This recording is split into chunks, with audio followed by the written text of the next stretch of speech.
Mengapa orang Kristen makan daging babi sedangkan hal itu dilarang dalam Perjanjian Lama? Memahami hukum makanan Perjanjian Lama. Perjanjian Lama memang mengandung hukum makanan yang jelas, termasuk larangan untuk memakan daging babi, seperti yang diuraikan dalam Imamat 11 ayat 7 dan 8.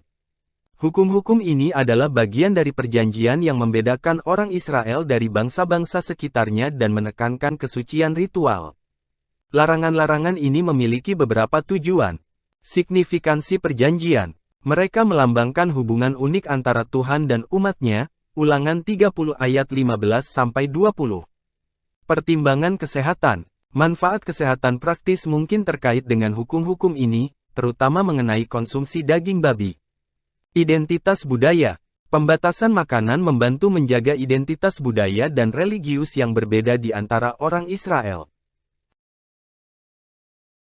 Pemenuhan hukum dalam Kristus. Orang Kristen percaya bahwa dengan datangnya Yesus Kristus, hukum-hukum Perjanjian Lama, termasuk pembatasan makanan, telah dipenuhi dan tidak lagi mengikat.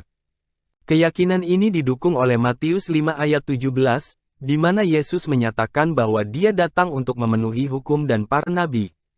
Pemenuhan ini menunjukkan pergeseran dari kepatuhan yang ketat terhadap hukum-hukum ini menuju pemahaman baru tentang kebebasan dalam Kristus. Wahyu ilahi dalam Perjanjian Baru. Momen penting dalam memahami kebebasan makanan terjadi dalam Kisah Para Rasul 10, di mana Petrus menerima visi dari Tuhan yang menyatakan bahwa semua makanan adalah halal. Suara itu menginstruksikan Petrus, "Apa yang telah Allah tahirkan, jangan sekali-kali kamu sebut haram." Kisah Para Rasul 10 ayat 15. Wahyu ini menandakan bahwa pembatasan makanan dalam Perjanjian Lama tidak lagi berlaku bagi orang Kristen, menegaskan inklusivitas pesan Tuhan. Ajaran Paulus. Rasul Paulus lebih lanjut menekankan kebebasan yang dimiliki orang Kristen mengenai makanan dalam surat-suratnya. Dalam 1 Timotius 4 ayat 3-5, Paulus mengajarkan bahwa semua makanan diciptakan oleh Tuhan dan dapat diterima dengan syukur, menegaskan bahwa tidak ada yang harus ditolak jika diterima dengan ucapan syukur.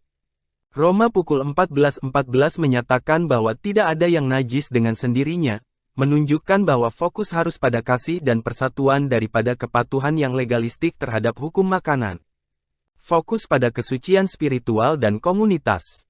Perjanjian Baru menggeser fokus dari ritual eksternal ke kesucian spiritual internal. Yesus mengajarkan bahwa yang menajiskan seseorang berasal dari hati, bukan dari apa yang dimakan, Matius 15 ayat 11. Selain itu, Roma 14 ayat 14-17 menekankan pentingnya untuk tidak menghakimi orang lain berdasarkan pilihan makanan mereka, mendorong kasih dan komunitas daripada legalisme. Ringkasan. Singkatnya, orang Kristen memakan daging babi karena mereka percaya bahwa pembatasan makanan dalam Perjanjian Lama telah dipenuhi atau digenapi dalam Kristus. Perjanjian Baru memperkenalkan pemahaman baru tentang hukum makanan yang menekankan kesucian spiritual, kebebasan dalam Kristus, dan persatuan di antara para pengikut.